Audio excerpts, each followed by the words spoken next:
الحمدللہ رب العالمین والصلاۃ والسلام علی رسولہ الکریم۔ آج ہم مضاعف کی تعلیلات پڑھیں گے۔ مضاعف اس لفظ کو کہتے ہیں کہ جس میں دو حرف ایک جیسے ہیں، فا عین لام کے مقابلے میں دو حرف ایک جیسے آئیں، وہ مضاعف ہوتا ہے۔ اور مضاعف کی ماضی معروف ہو یا مجہول، ان کے صرف اور صرف پہلے 5 صیغوں میں تعلیل ہوتی ہے، باقی جو 9 صیغے ہیں ان میں تعلیل نہیں ہوتی۔ کیوں نہیں ہوتی وہ بھی آپ کو بتاؤں گا، اور پہلے 5 صیغوں میں کیوں ہوتی ہے وہ بھی بتاؤں گا۔ تو سب سے پہلے بات یہ کرتے ہیں کہ مضاعف کے پہلے 5 صیغوں میں کیا تعلیل ہوتی ہے۔ مضاعف کے جو پہلے 5 صیغے ہیں ان میں مضاعف کا قاعدہ نمبر 2 لگا ہے۔ قاعدہ نمبر 2 کیا ہے؟ مضاعف کا قاعدہ نمبر 2 یہ ہے کہ اگر 2 حروف ایک جیسے آ جائیں، 2 حروف ایک جیسے آ جائیں، دونوں متحرک ہوں، جو ایک جیسے حروف ہیں وہ دونوں متحرک ہوں، اور ان دونوں کا ما قبل، ٹھیک ہے، وہ بھی متحرک ہو۔ 2 حروف ایک جیسے آ جائیں، دونوں متحرک ہیں، اور ان کا ما قبل یعنی فا کلمہ وہ بھی متحرک ہو، تو ایسی صورت میں کیا کریں گے؟ ان 2 ہم جنس حروف میں سے جو پہلا ہے اس کو ساکن کر دیں گے۔ اس کو ساکن کرنے کے بعد پہلے کا دوسرے میں ادغام کر دیں گے۔ مثال کے طور پہ ماددہ اور فارارا، ٹھیک ہے، ماددہ 2 حروف ایک جیسے ہیں، دال، دونوں متحرک ہیں، اور ان کا ما قبل میم وہ بھی متحرک۔ تو کیا کریں گے؟ پہلے حرف جو دو ہم جنس حروف میں سے جو پہلا ہے دال، اس کو ساکن کر دیں گے، پھر دونوں کا ادغام کر دیں گے تو ہو جائے گا مدہ، ٹھیک ہے، مدہ۔ اب لکھنے میں ایک ہے لیکن پڑھنے میں 2 ہے، ایک مرتبہ ساکن ایک مرتبہ متحرک، مدہ، دیکھا 2 مرتبہ پڑھا جا رہا ہے۔ تو یہ 2 حرف، جس حرف پر شد ہو وہ حروف وہ جو ہے نا 2 حرف ہوتے ہیں۔ تو اسی طرح ماددہ ہے، ماددہ، ماددو، ماددت، ماددتا، سب میں جو ہے نا سیم ہے تعلیل، یہی تعلیل ہے۔ اور قاعدہ نمبر 2 ہے مدہ، مدہ، مدو، مدت، مدتا۔ اب جب چھٹا صیغہ آتا ہے مددنا، چھٹے سے لے کر آخر تک، ٹھیک ہے، جمع متکلم تک، تو ان میں ادغام نہیں ہوگا۔ کیوں نہیں ہوگا؟ دیکھیں مددنا، مددنا میں 2 حرف ایک جیسے ہیں، ٹھیک ہے، دال، اور دونوں کا ما قبل بھی متحرک ہے، لیکن ان 2 ہم جنس حروف میں سے جو دوسرا ہے وہ ساکن ہے، ٹھیک ہے، مددنا، دیکھا دوسرا جو حرف ہے وہ ساکن ہے، دوسرا دال، پہلا دال تو متحرک ہے لیکن دوسرا دال ساکن ہے، ٹھیک۔ اور قاعدہ کیا تھا؟ 2 ہم جنس حروف ہیں، دونوں متحرک ہوں، تو مددنا میں دونوں متحرک نہیں ہیں، بلکہ اس میں جو دوسرا ہے وہ ساکن ہے، پہلا متحرک ہے، تو لہٰذا اس لیے اس میں ادغام نہیں ہوگا، اور آخر تک چونکہ یہی مسئلہ ہے اس لیے اس میں ادغام نہیں ہوگا۔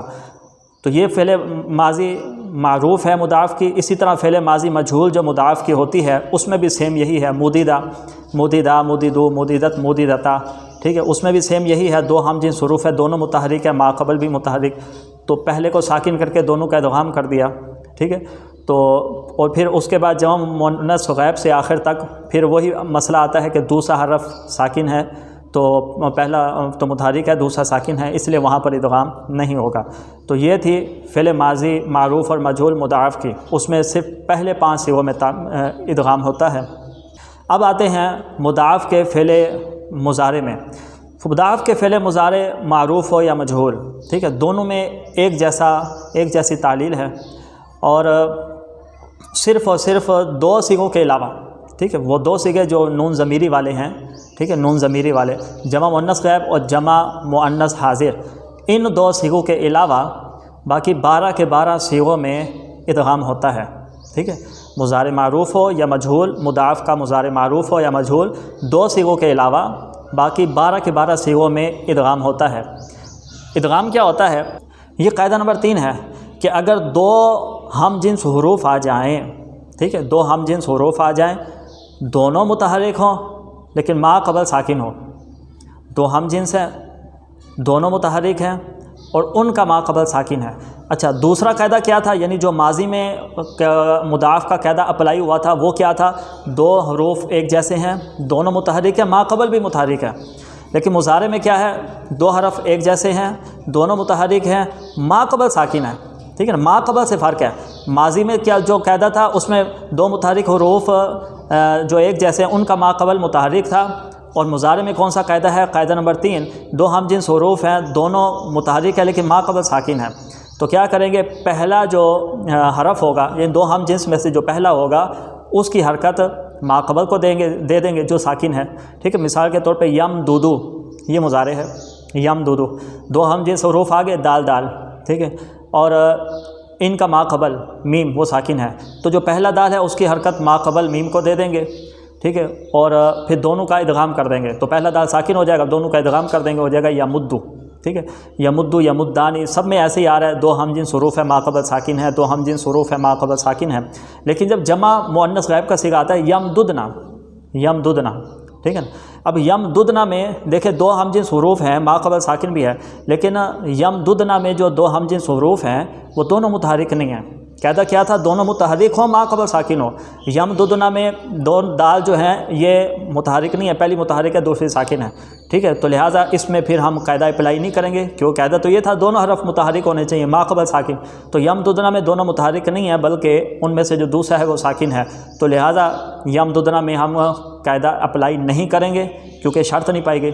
اور اسی طرح تمددنا، تو جو نون ضمیرے والے ہیں ان میں جو ہے نا ادغام نہیں ہوتا ہے، باقی جتنے بھی صیغے ہیں 12 کے 12 سب میں ادغام ہوگا، کیونکہ سب میں دو متحرک حروف ہیں ما قبل ساکن ہے، دو ہم جنس حروف متحرک ہیں ما قبل ساکن ہے سب میں، سوائے جمع مؤنث غائب اور جمع مؤنث حاضر کے، کہ ان میں دو ہم جنس حروف ہیں ما قبل ساکن بھی ہے، لیکن جو دو ہم جنس حروف ہیں دونوں متحرک نہیں ہیں، ان میں سے جو دوسرا ہے وہ ساکن ہے، تو لہٰذا یہاں پر ہم قاعدہ اپلائی نہیں کریں گے۔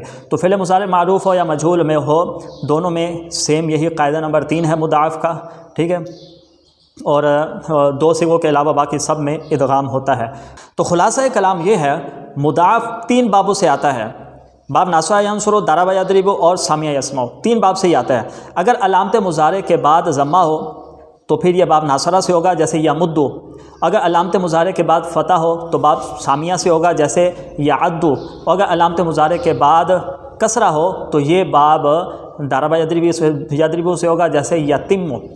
تو مضاعف صرف اور صرف 3 باب سے ہی آتا ہے، ٹھیک ہے؟ چوتھے باب سے یہ نہیں آتا ہے۔